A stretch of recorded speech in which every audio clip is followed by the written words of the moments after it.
ทำไมเสียงอย่างนั้นล่ะ เป็นอะไรฮะเป็นอะไร กินขนมอิ่มเหรอกินขนมอิ่ม หนึ่งตั้งแต่ปลาหมึก วันนี้เรามา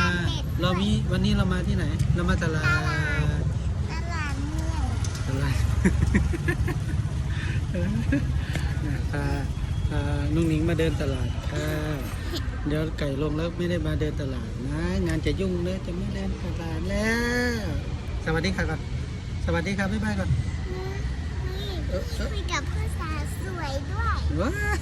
สวยงาม